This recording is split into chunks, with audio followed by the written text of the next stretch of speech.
नमो नमः। प्यारे बच्चों, आज हम कक्षा 8वीं के एकादश पाठ का अध्ययन करेंगे। एकादश मतलब पाठ 11, जिसका शीर्षक है सुभाषितानि। सुभाषितानि मतलब अच्छी उक्तियाँ, अच्छी कही गई बातें। नीचे दिए गए श्लोकों का उच्चारण एवं अनुवाद हम समझेंगे। सबसे पहले श्लोक का उच्चारण देखिए। परोक्षे कार्यहंतारम प्रत्यक्षे प्रियवादिनम वर्जियतादृशम मित्रम विषकुंभम पयोमुखम। अर्थात पीठ पीछे कार्य को नष्ट करने वाले और सामने प्रिय बोलने वाले मित्र को वैसे ही त्याग देना चाहिए जिस प्रकार मुख ऊपरी हिस्से में दूध लगे किंतु अंदर विष भरे घड़े को त्याग देते हैं।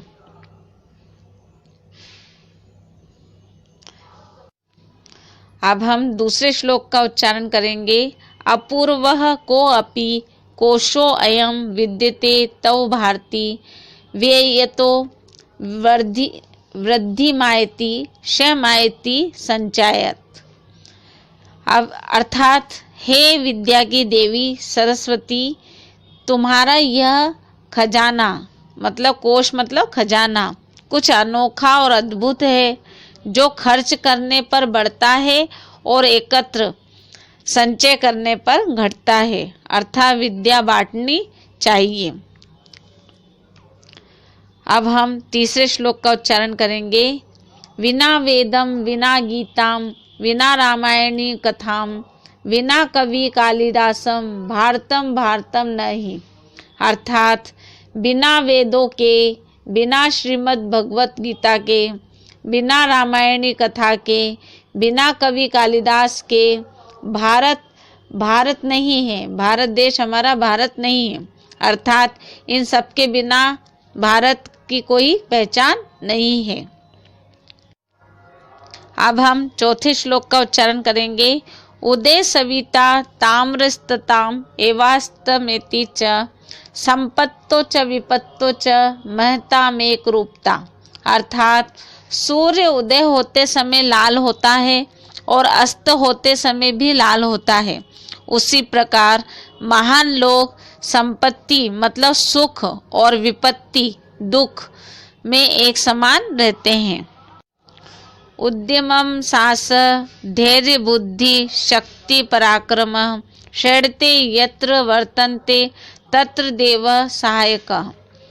अर्थात उद्यम मतलब परिश्रम, साहस बल या हिम्मत, धैर्य बुद्धि शक्ति और पराक्रम, ये 6 जहाँ पर होते हैं वहाँ भगवान सहायक होते हैं। मतलब भगवान भी उन लोगों की सहायता, ये 6 गुण जिस व्यक्ति में होते हैं वह उनकी सहायता भगवान भी करते हैं। अब हम छठे श्लोक का उच्चारण देखेंगे।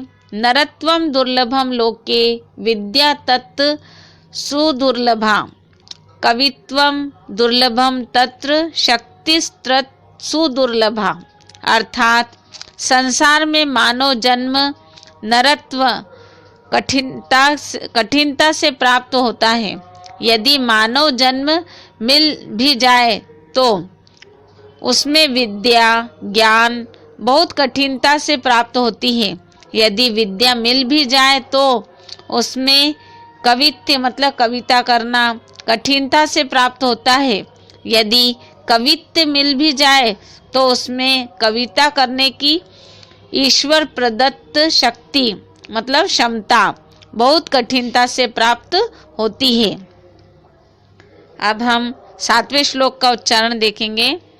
अयम निजम परो वेति गणना लघु चेतसाम उदार चरिता नाम तु वसुदेव कुटुंबकम।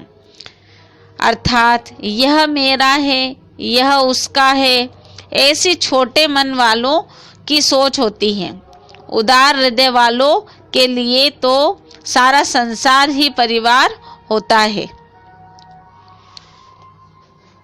अब हम 8वें श्लोक का उच्चारण करेंगे। छायन मन्यस्य कुर्वन्ति तिष्ठन्ति स्वयमात्पे फलान्यपि परार्थाय वृक्षाः सत्पुरुषा इव, अर्थात दूसरों के लिए छाया करते हैं और स्वयं धूप में खड़े रहते हैं। फल भी दूसरों के लिए होते हैं, इसलिए वृक्ष सज्जनों के समान होते हैं। अर्थात जैसे सज्जन दूसरों के लिए कष्ट सहन करके भी उपकार करते हैं, उसी प्रकार वृक्ष भी होते हैं। अब हम 9वें श्लोक का उच्चारण देखेंगे और उसका अनुवाद समझेंगे।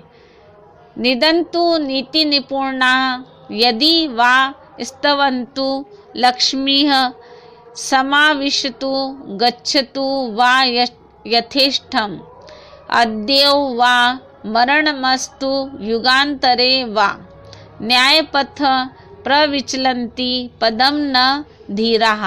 अर्थात धैर्यशील मनुष्यों की नीति में कुशल विद्वान निंदा करें या प्रशंसा करे, इच्छा अनुसार संपत्ति आए अथवा दूर चली जाए, आज ही मृत्यु हो जाए या दूसरे युग में मतलब बहुत दिनों के बाद हो, परंतु वे न्यायोचित मार्ग से एक पग भी विचलित नहीं होते हैं। मतलब अपने कदम कभी भी नहीं डगमगाते, वो हमेशा सत्कर्म करने में लगे रहते हैं। अच्छे पुरुष, सज्जन पुरुष। प्यारे बच्चों, इस तरह से ये हमारा चैप्टर समाप्त होता है। अगले वीडियो में अगले चैप्टर के साथ मिलेंगे। तब तक के लिए नमस्कार।